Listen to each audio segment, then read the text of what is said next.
Mwaka ni wa 1996, tarehe ni 23 November. Ndege imeamka pale Ethiopia inakuja Kenya. Media wanaume watatu wakasimama na wakaijakio ndege. Walikuwa wamebeba some crude weapons visu, vitu kama hizo. Hawakuwa wamebeba at least guns na vitu za maana vile. And mzee mzima Leula Bate alikuwa Captain Leula Bate ndiye alikuwa na pilot hiyo ndege kutoka huko mpaka Kenya. They negotiated with those three men but all in vain. Wakati wana hover along Indian Ocean, engine zote mbili zikaisha mafuta and hakukuwa na otherwise. He later plunged ndege pale kwa the beaches of Indian Ocean. Wakati inakuja iki plunge into the sea, one of the tourists pale waliona wakati inakuja kuanguka na wakakava hii video sasa na kuonyesha. And then among 175 people on board, including the 3 people who hijacked the plane, among them 125 of them died. Only like 50 or so were rescued. Among them mwenye alikufa kwa hiyo kisa alikuwa jamaa anaitwa Mohamed Amin, a cameraman. And then Kenya lost. Sorry, not only Kenya lost, but Africa lost. Not only Africa lost, but the world lost a newsmaker. Only who was armed with only a camera and passion. And here is the story of Mohamed Amin. Kuzaliwa pale 1943 pale Islim. Wakati huo ndio kulikuwa na East Africa, Jumuiya ya Afrika Mashariki. Baba yake akawa transferred, akaenda kufanya kazi pale Dar es Salaam. Alafu familia yote ikafuatana wakaenda Dar es Salaam. Kwa hivyo kusoma kukulia kwake ni pale Dar es Salaam. Wakati huo hakukuwa na hizi vitu za eti kutiririka, watu wanatiririka. Jumuiya, kuna wakati jumuiya ilikuwa jumuiya. Sio wakati huu ukitembea kule unaambiwa kuna mtiririko wa wanaharakati na viumbe. Then East Africa ilikuwa East Africa. Akasomea pale. Kabla waende wakitoka Islam alikuwa nimenunua kamera. Wakati walifika kule akaendelea kusoma. Wakati huo anapiga picha wanafunzi, anapiga picha pale, alafu anarudi produce zile pictures, alafu anauzia watu.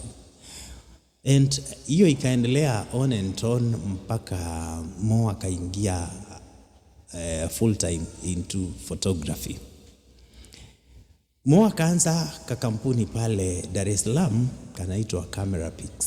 Alafu akaongeza sasa, akakuwa anaanza kucover news kidogo anauzia some newsrooms here and there, na was making some money out of that because he was passionate about photography. Wakati mmoja aliingia pale Zanzibar akakava some damning news about some soldiers wa Soviet Union walikuwa wameletwa pale kutrain, na hiyo haikuenda vizuri, na the then administration ya Zanzibar ikabidi atoroke aingie Kenya. Akakaa Kenya, news bado ikaenda huko. The then president wa Egypt akakuwa anatembelea Zanzibar. Akaona aende kucover then those news, akashikwa, and he was taken in for 28 days zenye he was tortured, like ilikuwa baptism through fire kwa He was only 22 years na he was at the start of his career, so ikamchapa kidogo. Wakati aliachiliwa after negotiations here and there, akakuja Nairobi, akaendelea na passion yake ya kucover news, kupiga picha anauza, kucover news anauza. 1972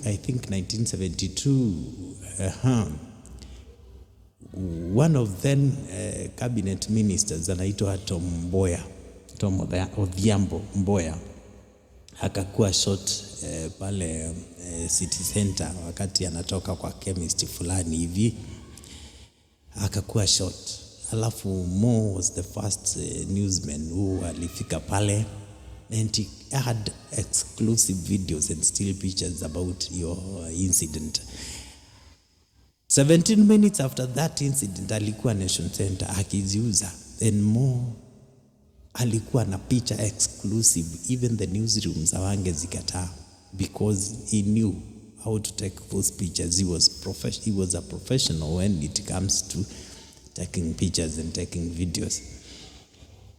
Mo aliendelea tu na career yake ya kuchukua picha, anauzia newsrooms here and there until 1979 wakati kulifanyika kuu pale Uganda, na the then president anaitwa Milton Obote was toppled by jamaa anaitwa Idi Amin dada. Watu wakaanza kutoroka, the first family, everybody, madignitaries walikuwa natoroka Uganda wakiingia Kenya, and hizo news zinapata Mo akiwa pale Wilson Airport. In fact Mondi alichukua zile videos zilikuwa zinaonyesha kina Nyiva Mwendo wakienda kuokoa bibi ya Milton Obote, wanambeba na kapujo 504, hizo news. Lakini Mo akajiuliza, niko Kenya and the big thing is going down there pale Uganda. Mo had some connections here and there. He called the State House Uganda. Wakati jamaa alisikia confusion ya names, akasikia mwenye anampigia simu akuje alikuwa anaitwa Mohamed Amin. Mwenye ametopple Milton Obote alikuwa anaitwa Idi Amin. Akaona hii sama wa relative, akamwambia we kuja. And Mo flew to Uganda to cover the news. Kufika Uganda, he had some urafiki kiasi na Idi Amin, because Idi Amin wanted to portray kuwa hakuna confusion, and people, it's like they wanted him in, ni kama watu wako saidi yake, so he wanted to portray a picture like hata hayuko huko kwa field akipigana, ako kwa beach, ako kwa swimming pool wakiswim, and he's having fun with these soldiers and family. And Mo covered those news while he was selling those news, the pictures and the videos, to news agencies, BBC, Nation, and Mo was making money. And his news agency Camera Pix ilikuwa imeanza kugrow. He actually was hiring, alikuwa ameanza kuhire professionals this time round, and Mo akagrow. Wakati Mo anaendelea kucover the best part ya Idi Amin, he covered even the damning side. Amin was a butcher, was really a butcher. He was known to be a butcher, and many people lost their lives. Among them, the army men, wali lose their lives because they were waliuawa na the then administration ya Idi Amin dada. And Mo covered those damning news as well, which he later unearthed them when Idi Amin was toppled by jamaa anaitwa somebody Okello, I think. Okello ndiye alikuja okay, sorry, I don't know. I'll dig the news about what happened between Milton Obote. Idi Amin toppled Milton Obote, then Milton Obote went to exile in Tanzania, then Idi Amin akaenda akamfuata kule, and Idi Amin was toppled yet again. But kuna president wa Uganda, Idi Amin was toppled by Milton Obote, and Milton Obote was somehow elected, and later Milton Obote was toppled by someone known as Okello, I think. I looked into that. Milton Okello like ni kama alitawala for some months, and he was later toppled by Museveni, though Museveni was like he never recognized whether Okello was the president or not.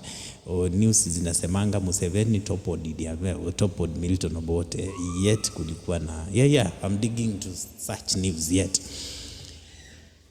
Okay, we are following news about Mohamed Amin. Mohamed Amin, news zenye zilimtoa vizuri kwa dunia.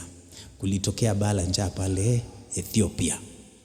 Na Mohamed was contracted by BBC. Akaambiwa waende pale Ethiopia to cover those news. Wakati huo kiongozi wa Ethiopia then alikuwa anaitwa Mengistu Haile Mariam. Alikuwa amekataa kabisa hizo news zikuwe heard.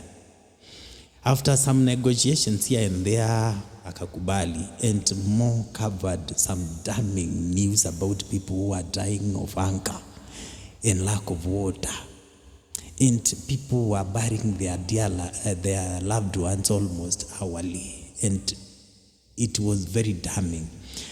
After covering those news, they came back to Nairobi to edit them, and later they were heard. The news were heard on BBC. And the world was touched. The world was touched. Even the then musicians, wakati Michael Jackson walikuwa wamevuma vizuri. Kina Michael Jackson wakaungana na kina Kenny Rogers, wakaungana na Diana Ross. But if you just believe, there's nowhere we can fall.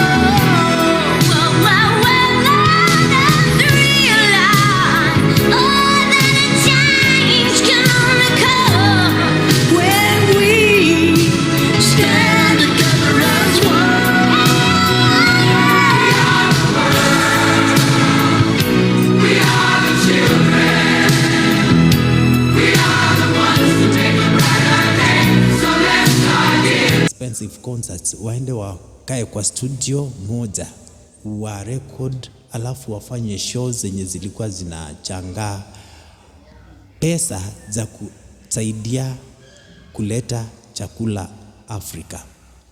And more than $200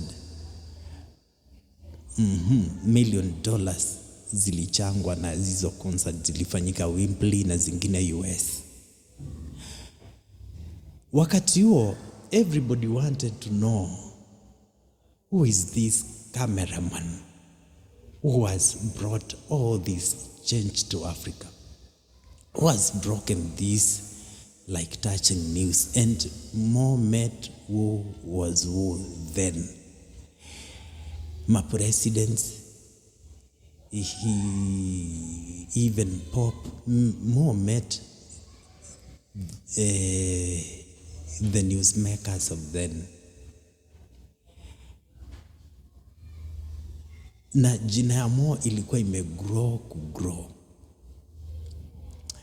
Alikuwa amefanya, alikuwa ametouch many lives, alikuwa amesave many lives, even more than many presidents wamewaifanya kwa hii dunia. But aliendelea tu na kazi yake. Akarudi tena Ethiopia. Wakati wanaendelea kucover news zingine, kulitokea mlipuko wakiwa kwa their hotel room. Alafu wakaiona usiku, kulitokea some blast. Wakaikava wakiwa kwa their hotel room.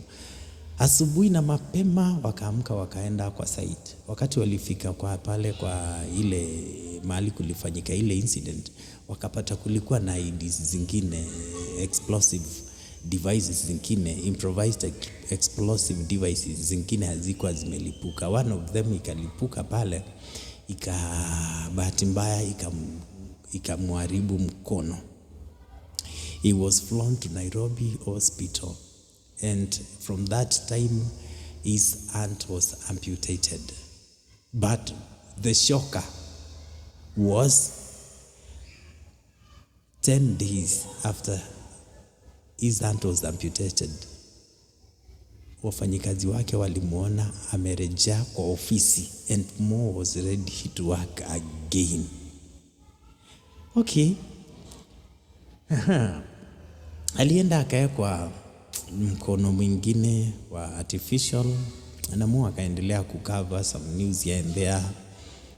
Akaendelea kupata some contracts here and there. Nimewaambia tukianza hii video kuwa He was the chief editor wa magazine ya Ethiopian Airlines until hii kisa tulianza nacho. Wakati mmoja akitoka Ethiopia, ndege ikakuwa hijacked. Among the 175 people who were on board, Mo alikuwa pale. Mo resorted to negotiating, alikisaidiwa na Leola Bahati Captain Leola Bahati mwenye alikuwa pilot wa hiyo ndege. They negotiated with those men, but all in vain. Na ndege ikaplunge into the ocean. Alafu 175 among the 175 people who were on board, 125 people died.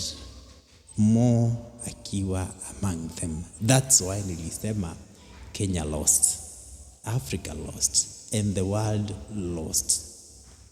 In his lifetime, Mo touched and saved millions of life akitumia kamera na passion. Thank you very much. Endelea kusubscribe kwa stories zingine kama hizi. Asante.